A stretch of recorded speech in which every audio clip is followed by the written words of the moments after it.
Hello, everyone, and thank you for joining today's webinar, Mobile Insights, the Power of Context and Smart Reporting. My name is Dina Otero, and I'll be your host along with Miguel Ramos. Just a couple housekeeping items before we get started. This will be an interactive webinar, so please feel free to submit your questions throughout the presentation in the chat window on the bottom left-hand side of your screen. Additionally, this webinar will be recorded, and the recording and slides will be available within 24 hours. So let's get started. For those of you who don't know Confirm It, we enable organizations to develop and implement voice of the customer, employee engagement, and market research programs. Confirm It solutions are the most secure, reliable, and scalable in the world and provide technology and expertise that deliver high ROI to leading companies across a variety of industries. Like I mentioned, today we are joined by Miguel Ramos. With more than 15 years experience in mobile technologies, quality assurance, technology strategy, and implementation, Miguel is a subject matter expert for Confirm It's mobile practice. Miguel is involved in developing mobile solutions for both VOC and market research industries. So with that, I'd like to pass it on to Miguel. Thank you, Dina. Hello, everyone. I want to thank you for being connected this morning or this afternoon, depending on where you are. As a technologist, I have very exciting things to share with you today. And this is the impact of mobile. Mobile is everywhere. So let me start with 3 examples. Just last Wednesday, Facebook reported that they had a revenue growth of 61%, doubling second quarter profit. Facebook is now making more money from ads targeted at users using mobile devices. But here's why. Facebook mobile users are more likely to be active daily users than desktop users. Let me give you another example. This picture shows very well how mobile is really reshaping our world. The picture was taken in the same location. I really like it. It's St. Peter's Square in Rome, and the only difference between the 2 pictures is the fact that they're taken 8 years apart. The top picture was taken in 2005, and the bottom picture was taken 7 years later. And the only difference that you can see is that the picture shows that the event was captured by thousands of mobiles. Same location, with only 7 years difference. Mobile is definitely reshaping our world. Here's the 3rd example, the selfie trend, or self-pictures taken using mobile phones. They have really taken over the internet. Your customers or market research respondents like to use their phones daily to capture their lives and their personal insights, and you can benefit from it. Let me give you some numbers. There are 7.1 billion people on the planet. 6.6 billion have a mobile phone, and 4.2 billion own a toothbrush. Wow, this is amazing. There are more mobile phones in the world than toothbrushes. The 6.6 billion mobile phone in the world is equivalent to 97 mobile phones per 100 citizens, which is 97% penetration. But let's put the numbers into perspective.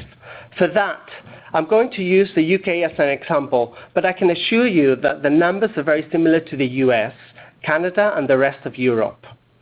The UK has a population of 63 million people. There are 33 million smartphones in the UK and 25 million households.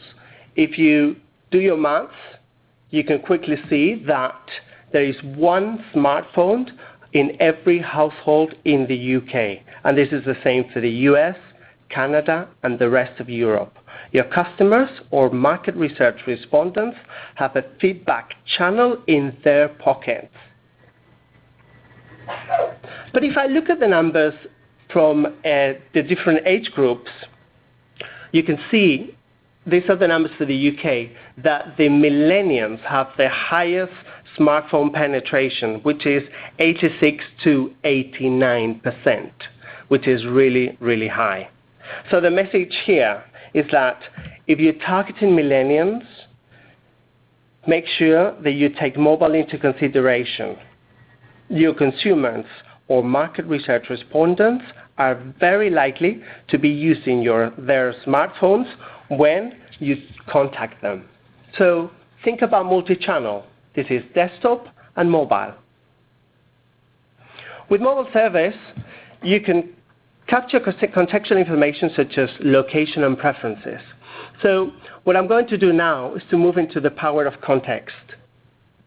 Context is location, the identity and preferences of your respondents, the time of the day when they are responding, the direction of the goal, and the attitude and state of mind. With mobile, you can capture all this contextual information. But I've been told that it's very, very difficult, or much more difficult to capture the feelings, that hard, that soft attitude, how your respondents feel it in that specific moment. But what I'm going to do today is to show you an approach that I have seen being used by companies to capture that in-the-moment contextual information. This approach, I want to take it into a journey, okay? This approach is called the context upbased studies. The journey has 4 stops. So throughout this presentation, I'm going to take you through the 4 different stops, and I'm going to show you the approach of the contextual diaries. I'm going to use contextual diaries as an example, but this journey is applicable to any study that you're currently currently doing with mobile phones. So for capturing insights, contextual diaries are made up of 3 parts: a pre-survey, an offline survey, and a post-survey. And you're wondering, why do I need those 3 parts? Well, all of these 3 parts have a real meaning, have a real reason. The pre-survey is normally the recruitment survey that you can carry out to validate the sample and to make sure that you actually have the right respondents well before you start opening, before they start doing the study. Here is an example.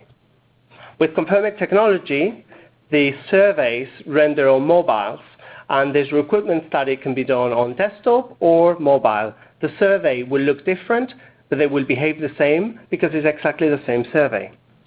Here's the second part, the app survey. The app survey is the second part of the contextual diary, and it's actually designed to capture all that in-the-moment information.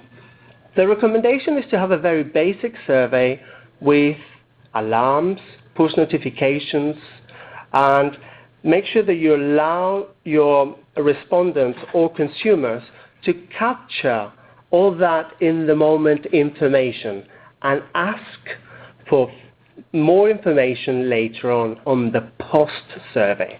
This is the difference.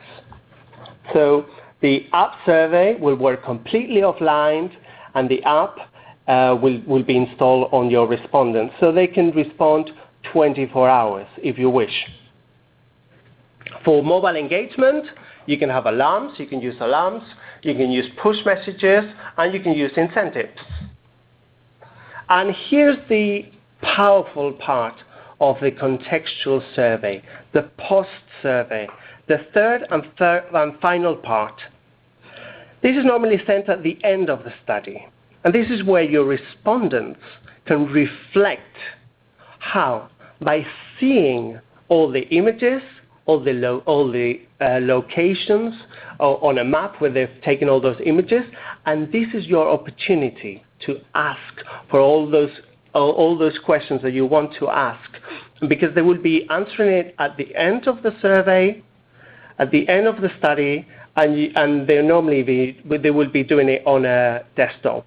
So you don't have any issues about the size of the survey here.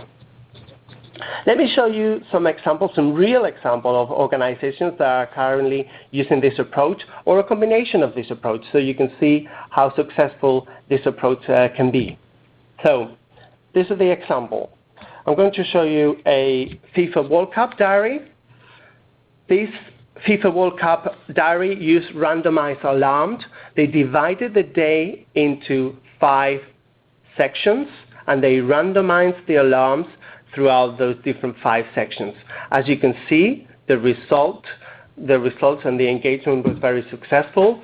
They used alarms randomized, and the average of the response was 4.6 records a day.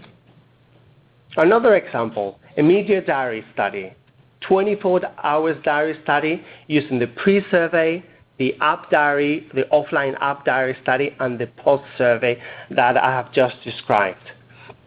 This diary was very intense since the alarms ran 2 hours after each response, and the users could do a self-complete. So the average of the response, the average number of surveys collected was about 8.1 per respondent, which was very, very good.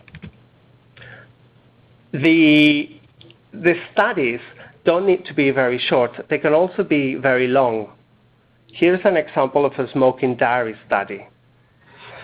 In this study, they were using push notifications and alarms, and the diary ran for a whole year. And the message that I want to put across here is that the alarms can change in this case, they changed after 60 days, from 4 to 2 a day. The respondents were kept engaged by using push notification and providing them with personal results to motivate them to quit smoking. And the final example that I want to share with you is a baking journal.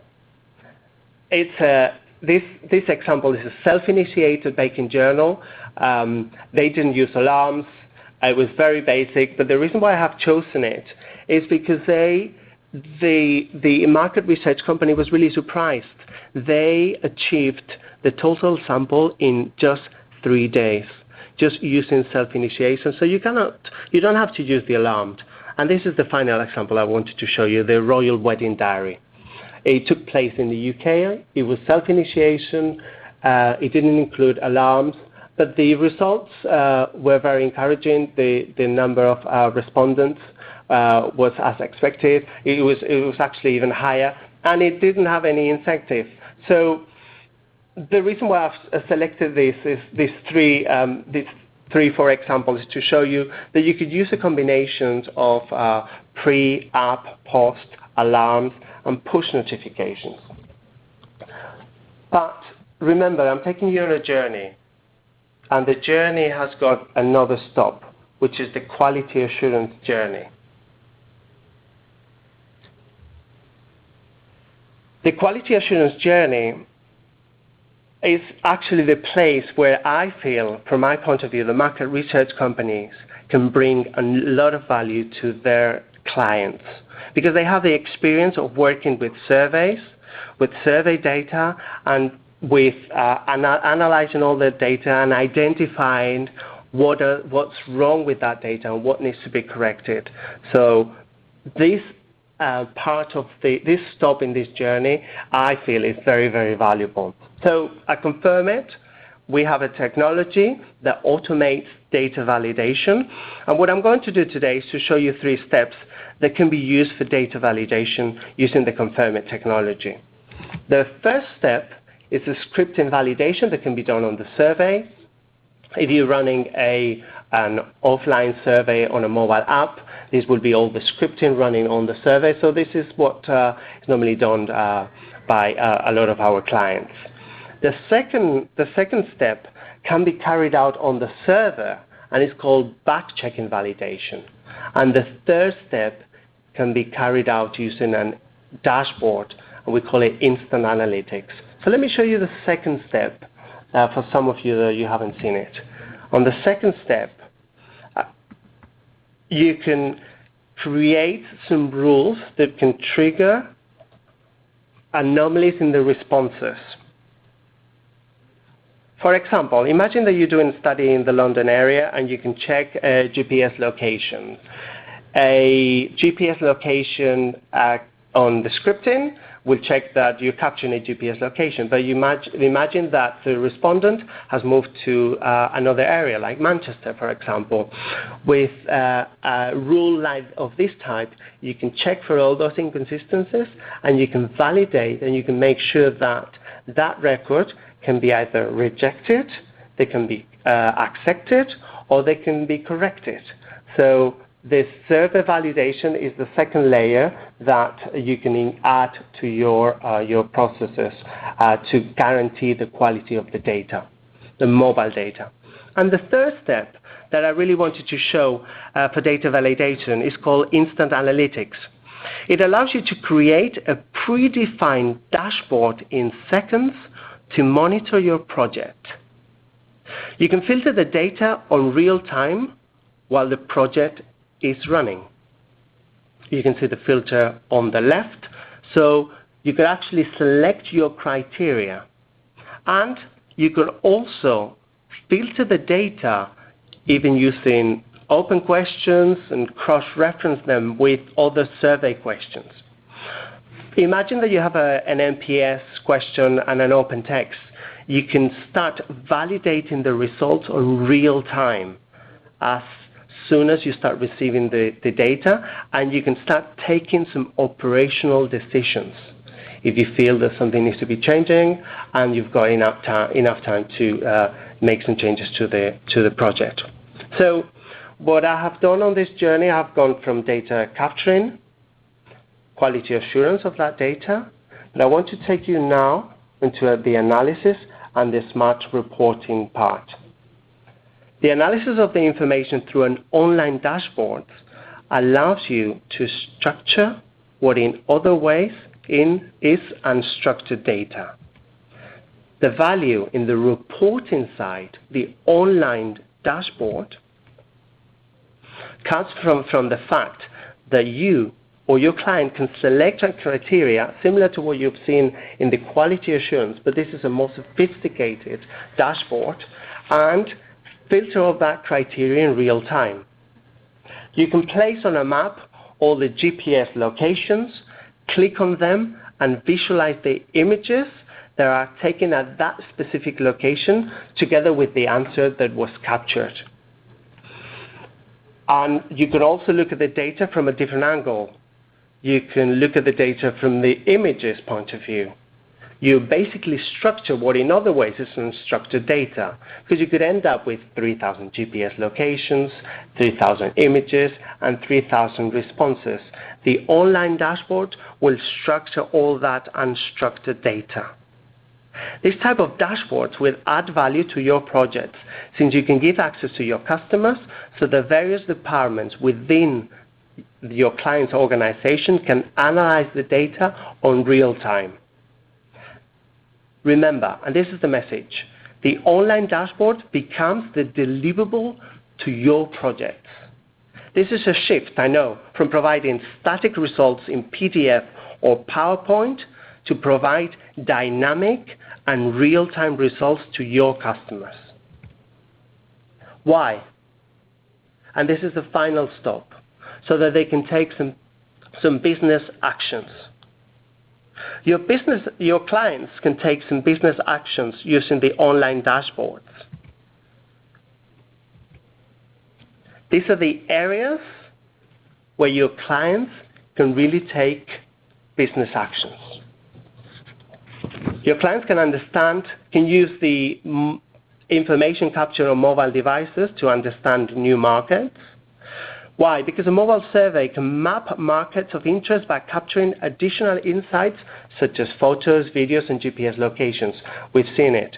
And a mobile survey can capture the information about traditional pricing, volume, and promotional data for a new market or for existing market. All of these insights, all of this information delivered through an online dashboard can help strategy departments to understand new markets and determine where to invest successfully. They can do the same to do some competitive analysis, because it's the same information. They're capturing the price information of their competitors. Marketing insights. The information obtained through mobile surveys can contribute to allow the brand to identify and prioritize marketing and advertising efforts down to the individual store level. You can zoom in. You've seen it through the online dashboard. Through the survey, you will be capturing the volume, the price, the visual branding, the signage. Distribution and delivery is another area that can benefit from online dashboards for the operations departments. The analysis of the information through the online dashboards can help to determine why a retailer has chosen one distributor over another. A mobile survey can capture information about pickup, frequency, satisfaction, and credit use. So it can be used to optimize the distribution and delivery and to analyze why a specific outlet has chosen a specific supplier. And the last two I want to talk about, vendor compliance. Maintaining compliance within store guidelines is critical to ensure a consistent brand identity. And mobile surveys can be used to access vendor compliance at the store level. Online dashboards can show the information visually and at a store level. You can also track promotions and marketing initiatives. And the last area that I want to highlight is the asset management, because placing equipment in store is an expensive proposition. But with a mobile survey, you can capture all this information for your customers, or if you're a research department, you could do it for your organization and use this information to plan and determine what assets really need replacement. I know I've been taking you through this journey that goes from capturing the insights, and I have used the example of the contextual diaries. Then I've taken you to the value that I believe that market research companies and research departments can add to this whole journey to make sure that the data that is captured is of the highest standard so that it can be used in the reporting and that business actions can be taken. If there's only one thing I want you to remember from this presentation, is this integrated data journey for mobile projects. An integrated mobile journey can initially I've done it using mobile phones, but initially you'll be doing it using mobile phones, and you can capture, remember with mobile phones, information that you cannot capture any other way. Your customers or market research respondents, as you know, are really, really excited to capture their daily lives. So online dashboards will bring efficiency to your business processes, and you will shift from providing static results to PDF or in the form of PDF or PowerPoint to provide dynamic and real-time results. This is the real value. Multiple departments within an organization can have access to the data and analyze it from different angles. They can use their selected criteria to transfer the data into useful and valuable information. Each department will take their business actions based on the data analyzed on real time. Back to you, Dina. Thank you, Miguel. So a few questions did come in, so I think this is a great topic. People clearly seem to be interested. So we can jump right into the Q&A. In regard to the sample projects mentioned, how were these respondents sourced or recruited?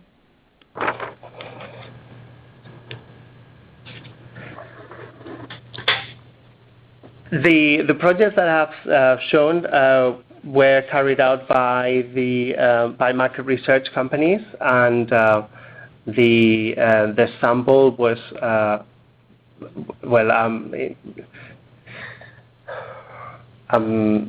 I don't have all the information how was it sampled, but I believe that it is a combination of either samples that were purchased or samples that were obtained from their existing panels. Okay. What's the value of using alarms versus push notification messages in a contextual mobile study? Well, alarms work, the value is that alarms work completely offline and push notifications work online. That's the two differences. Both can be used in a study, as you have seen. I have shown one that is using both, and I have shown examples that are studies that are using only alarms or are using push.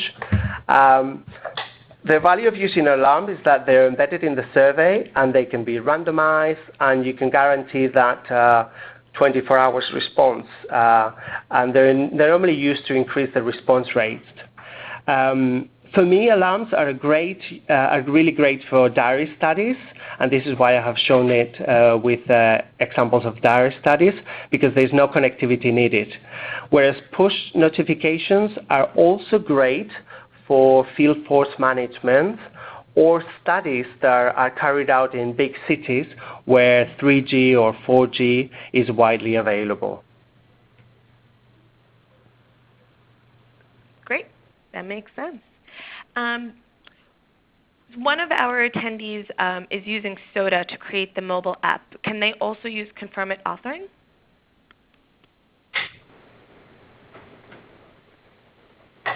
Currently with SODA, you have to use the SODA authoring environment to create the survey. However, all the information is pushed to the authoring, to the confirmant environment. All the data is pushed on real time, and for the post survey, you can use the confirmant environment, and it will show all the images and the GPS information captured using the SODA. Great, thanks, Miguel. So here's another question regarding functionality. This is a two-part question. The first part is there a size limit for the number of pictures they can visualize in a dashboard? And then the second part is, can they use a filter to show what pictures will show up? Yes, you can use a filter, and that's unfortunately on this presentation I couldn't use the live dashboard, but that's exactly what the online dashboard is. You could filter online. In fact, let me see if I can click on here, and you will see. I don't know if I won't go. You could actually, I think that's it. So as you can see the arrow, you could filter and you can select your criteria, or you could do this. You can use what we call a smart filter, and it allows you to create the filter using. You can filter on your categories, your categorization criteria. You can filter on question types, on answers, and that will show all the images that have been captured that meet all that criteria. So yes, that's actually the real value of the online dashboard, that the use of the filter will mean different things to different departments within an organization. This is why I believe that this is the new deliverable, moving away from PDF and PowerPoint. That's actually a good segue into the next question is, can the online reports be exported to PDF or PowerPoint? Yes, you can export to PowerPoint, Excel, and PDF from online reports. There are actually companies that actually take a two-phase approach with their projects. On the first phase, they use online dashboards internally to automate the process of generating this type of material to their clients. Why are they doing that? Because this brings operational efficiencies, and it allows them to concentrate in the validation and the analysis of the data. And then on a second phase, what they do, they allow their clients to access the online dashboards, and they, on this second phase, they introduce all the additional valuable information, such as images, GPS, maps, so that the clients can do all that categorization criteria, all that filtering on real time. Okay. one of our attendees wants confirmation that she actually did hear the information correctly. Did you mention that you can sort photos and mobile answers by GPS location? You can filter. You would be able to filter by a categorization criteria. To do that, it would be possible using with confirming technology. You could create some kind of DP rule to create your categorization for specific areas. And then if you have the areas, you could probably filter on that. But obviously, each GPS location is different, so you will have to do some kind of data processing first. But once you've done that processing with the categorization, then that will be part of your filtering if you want. Great. What's the average percentage of mobile usage that you're seeing? When I talk to companies, I get reported a 15 to 30% usage of mobile surveys, of surveys opened on mobile devices. At Confirmit, we've seen a 100% increase year on year in the use of mobile surveys. But as an example, I recently spoke to a market research company specialized in the younger generation, and they reported a 45% usage of surveys opened on mobile devices, which is wow. Yeah, that's a big jump in usage. Okay, well, that's it for the questions coming in. Thank you again, Miguel, for this presentation. I just did want to let everyone know that we do have a couple events coming up. On September 11th, we do have another webinar with Miguel regarding improving the value of customer experience through mobile insights. Please stay tuned. We will send out an email with more information on that, and you will also find the details on confirmit.com. Additionally, we do have our annual community conference in San Francisco in September, and that will be on September 25th. You can check out confirmit.com for more details. So, Miguel, thank you again so much for today's presentation, and we will speak to you in September for another webinar. Thanks, everyone.